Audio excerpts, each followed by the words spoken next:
Hi hello வணக்கம் நண்பர்களே, நான் உங்கள் தோழி வினு. இது வினுஸ் டக் டக் சேனல். ஆமாங்க, ஷார்ட்ஸ்ல சொன்ன மாதிரி இன்னைக்கு நம்ம பார்க்க போறது சரவண பவ ஸ்டாரை பத்தி தாங்க. இன்னைக்கு நான் முதல்ல எடுத்த ஸ்கிரிப்டே பிரமிடை பத்தி சொல்லலாம் தான். ஆனா நம்ம திருச்செந்தூர்ல இப்பதான் கும்பாபிஷேகம் முடிஞ்சிருக்கு. நம்ம முருகரை பத்தி ஏதாவது சொல்ல வேண்டாமா? சரி, மங்களஹரமா செவ்வாய்க்கிழமை அதுவுமா முருகனை பத்தி சொல்லலாம். முக்கியமா அவரோட அந்த ஸ்டார் சிம்பிள், சரவண பவ ஸ்டார் சிம்பிளை பத்தி சொல்லலான்னு தாங்க வந்திருக்கேன். முருகரோட ஒவ்வொரு ஃபெஸ்டிவலான ஒவ்வொரு மாசமும் வர சஷ்டியாகட்டும், மகா கந்த சஷ்டியாகட்டும், தைப்பூசமாகட்டும், திருக்கார்த்திகையாகட்டும், உடனே நம்ம செய்யற விஷயம் என்ன? ஸ்டார் போட்டு சரவண பவானி எழுதி 6 விளக்கு வேற அது மேல போடுறோம். சரி, இந்த ஸ்டார் எதுக்கு போடுறோம்? எப்பயாவது நம்ம யோசிச்சிருக்கோமா? எதுக்கு பர்டிகுலரா நம்ம முருகரை வழிபாடு செய்ய அந்த ஸ்டார் சிம்பிளை கொடுத்துருக்காங்க? அதை பத்தி எனக்கு தெரிஞ்ச ஒரு சின்ன விஷயத்தை தாங்க உங்க கூட ஷேர் பண்ண வந்திருக்கேன். முருகரோட பிறப்பு அது நம்ம எல்லாருக்கும் தெரியும். சிவபெருமானோட நெற்றிக்கண் தீப்பொறில இருந்து பிறந்தவர் தான் முருகர்னு. ஆனா திருவிளையாடல் படத்துல பார்த்த மாதிரி தீப்பொறி விழுந்த உடனே முருகர் வரலங்க. அவரோட அந்த உருவம் ஒரு நெருப்பு பந்து மாதிரிதான் இருந்ததாம். பக்கத்துல போகிறதுக்கு எல்லாமே பயந்தாங்களாம். ஏற்கனவே அழிவுல இருக்கிறவங்களை காப்பாத்துறதுக்காக தான் அவரோட அவதாரம். இப்போ அந்த அவதாரமே எல்லாத்தையும் அழிச்சிருமோன்னு பயந்தாங்களாம்.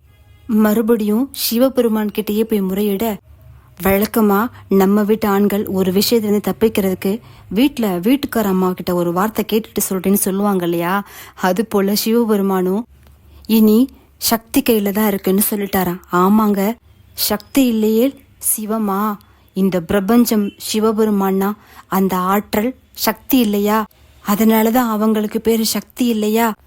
ஆனா எல்லாரும் இந்த குழந்தை எல்லாத்தையும் அழிச்சிருமோன்னு பயப்படும் போது சக்தி மட்டும் என் குழந்தை அழிஞ்சிருமோன்னு பயந்தாங்களாம். அதனால பிளசன்ஸ் ஆஃப் மைண்ட்னு சொல்லுவாங்க இல்லையா, சமயோஜித புத்தி, அது சக்திக்கு எப்படி செயல்பட்டதா?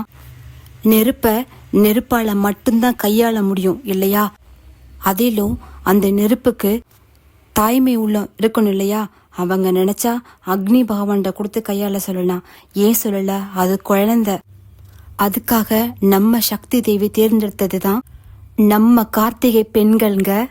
நம்ம கேள்விப்பட்டிருப்போம் இல்லையா, கிருத்திகை நட்சத்திரம் நெருப்பு நட்சத்திரம்னு. ஆமாங்க, அந்த நெருப்பு 6 பிரிச்சு 6 கிருத்திகை பெண்கள் கிட்ட கொடுத்து வளர்க்க சொன்னாங்க நம்ம சக்தி. நம்ம சக்தியோட ஆற்றலும் சேர்ந்து 6 கிருத்திகை பெண்களோட ஆற்றலும் சேர்ந்து நம்ம முருகப்பெருமானுக்கு உயிர் வந்ததாங்க. ஆமாங்க, உடல் கொடுத்தது என்னவோ சிவபெருமான் தான், உயிர் கொடுத்தது நம்ம சக்தி தேவி. அதோட தாற்பயம்தான் இந்த சரவண பவ ஸ்டார் சிம்பிள். இதை நல்லா பார்த்தீங்கன்னா நான் பிக்சர்ல கொடுக்கறேன். ஒரு ட்ரையாங்கிள் போடுங்க. அந்த ட்ரையாங்கிள் ஷார்ப் பகுதி மேல இருக்கும்.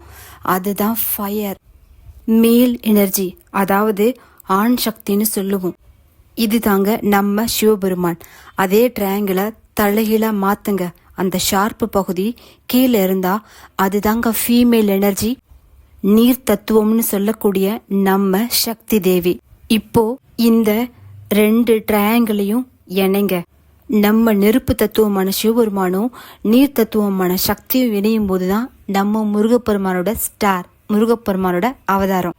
அப்போ யோசிங்க நண்பர்களே, வெறும் சிவபெருமானோட சக்தி மட்டும் இல்ல, சக்தியோட சக்தியும் சேர்ந்ததுதான் நம்ம முருகப்பெருமான். வெறும் நெருப்பு எனர்ஜியும் நீர் எனர்ஜியும் மட்டும் இல்லைங்க.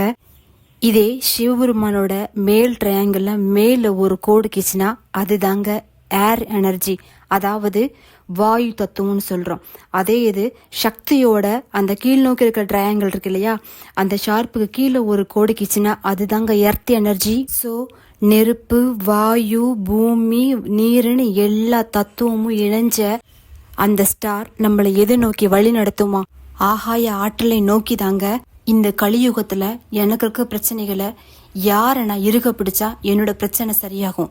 சிவபெருமானியா, சக்தியா, பெருமாளவா, லக்ஷ்மி தேவியா, பிரம்மாவையா, சரஸ்வதியா? அதுக்கும் இந்த ஸ்டாருக்குள்ளே விட இருக்குங்க. நான் ஸ்கிரீன்ல கொடுத்துருக்கத நல்லா பாருங்க. ஆண் சக்தியோட குவியலையும் பெண் சக்தியோட குவியலையும் பஞ்சபூதங்களோட சக்தியும் தன்னகத்தில் கொண்டவர் தான் நம்ம முருகப்பெருமான். அதன் தாற்பயம் தான் அந்த ஸ்டார் சிம்பிள். நம்மள நிறைய பேருக்கும் நிக்கோலஸ் டெஸ்லா பத்தி தெரிஞ்சிருக்கும். அதாவது 369 அப்படின்னு ஒரு தியரியை சொல்லி நம்மளை எல்லாம் திணறடிச்சவர். அவரோட கால்குலேஷன்ல நிறைய விஷயம் சொல்லியிருப்பாரு. அதுல ஒரு விஷயத்த நம்ம நல்லா உத்து பார்த்தோம்னா உள்ள அந்த ஸ்டார் சிம்பிள், முருகப்பெருமானோட இந்த நம்ம சரவணபவ ஸ்டார் சிம்பிள் தான் ரொம்ப அழகா இருக்கும். அதை நான் ஸ்கிரீன்ல ஹைலைட் பண்ணி காட்டியிருக்கேன். அதே மாதிரி ரேக்கி கிரிட்னு நாங்க சொல்லுவோம். எல்லா ஸ்டோன்ஸையும் வச்சு ரேக்கி கிரிட், அது ரொம்ப பவர்ஃபுல்லானது, பயங்கர பவர்ஃபுல்லு. இப்போ நிறைய ரேக்கி ஹீலர்ஸ் இல்லைன்னா அது ஒரு பெரிய பயங்கரமான ஒரு சிம்பிள் அப்படின்னு சொல்லிட்டு பயங்கர அது எப்படி சொல்றது, அந்த சிம்பிளோட பவருக்கு அளவே கிடையாது. அப்படி பவர்ஃபுல்லான ஒரு சிம்பிள் அப்படின்ற மாதிரி ஒரு எப்படி சொல்றது, ஒரு எனர்ஜியோட குவியல்னு அதை சொல்லுவாங்க. அப்படி ஒரு சிம்பிள் இருக்கும். நல்லா பார்த்தா இதை நானே கண்டுபிடிச்சது.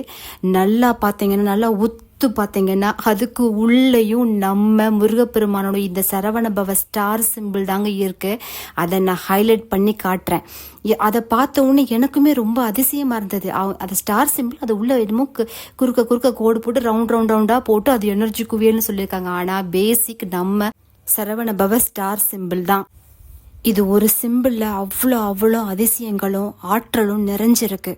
நம்மளுக்கு தெரிஞ்சது கடுகு அளவு தான், இதோட பவர் கடல் அளவு இருக்குங்க. ஒரு சிம்பிளுக்கே இவ்வளோ நிறைய பவர் இருக்கும்போது அவர் கையில் இருக்கிற வேலோட பவர், முருகப்பெருமான் கிட்ட இருக்கிற பவர் நான் சொல்லி தெரியணுமா என்ன? ஆனா அவர் அன்பே வடிவானவர். அன்பு மட்டும் கொடுத்து பாருங்க. அப்புறம் அந்த ஆறுமுகம் அருளிடும் அணுதினமும் ஏறுமுகம் தாங்க.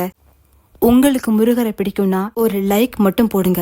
இந்த வீடியோ உங்களுக்கு பிடிச்சதுன்னா உங்க ஃப்ரெண்ட்ஸ் அண்ட் ஃபேமிலிக்கு ஷேர் பண்ணுங்க. நம்ம சேனலை சப்ஸ்கிரைப் பண்ணுங்க.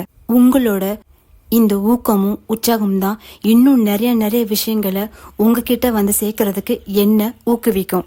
மீண்டும் ஒருமுறை நன்றி நண்பர்களே. அன்பை விதைப்போம், அன்பை மட்டுமே விதைப்போம்.